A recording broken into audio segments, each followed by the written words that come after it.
Here in California, the landscape is dotted with farmers that have stories of courage, dedication, and perseverance in the face of adversity. However, none have quite the history of the Ikeda family. But to see how far they've come, you first have to see where they've been. In the early part of the 20th century, many of the hills above the Arroyo Grande area were farmed by Japanese families who planted a variety of crops each spring.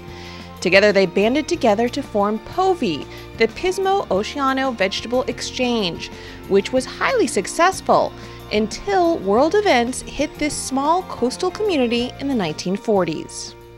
Before the war, there was probably between 40 and 45 members of Pismo Oceano Vegetable Exchange. During the war, all the Japanese families got shipped off to internment camps further inland, mainly to Utah and Arizona.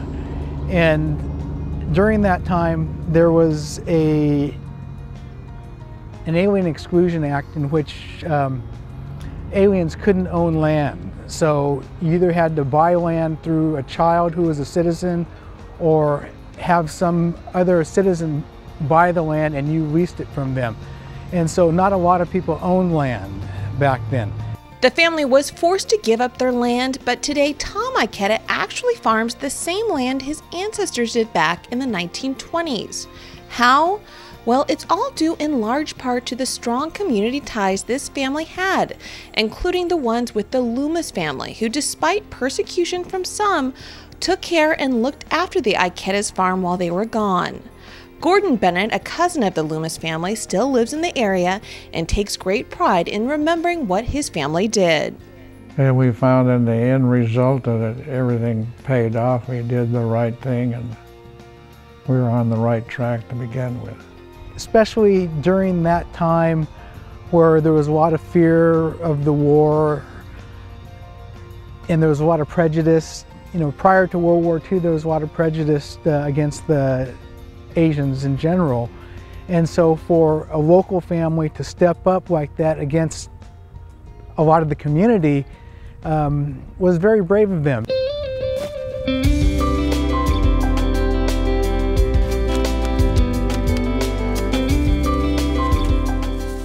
Today, the whole Ikeda family takes great satisfaction in the fact that they farm across the same fields their ancestors did nearly 90 years ago.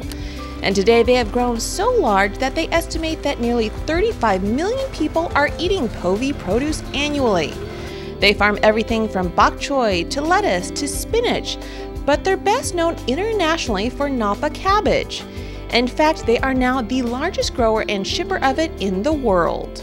Napa cabbage, we started growing that back in the 50s, and it's really taken off in popularity, especially with the larger Asian population in the more recent years, but also with the popularity of ethnic foods. So a lot of those Oriental vegetables have become more mainstream. It's a versatile Oriental crop. You know, the Koreans pickle it for kimchi. Japanese, they'll use it in stir fry.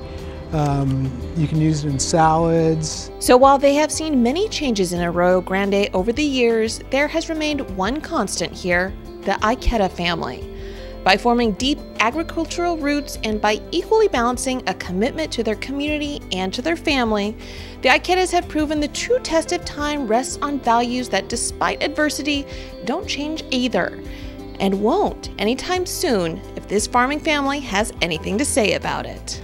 But we don't want to let our parents down, we don't want to let our family down, and since they struggled to build the business up, if we fail, that's like letting our family down. And so I think in that respect, it's real important that we try to keep this business viable.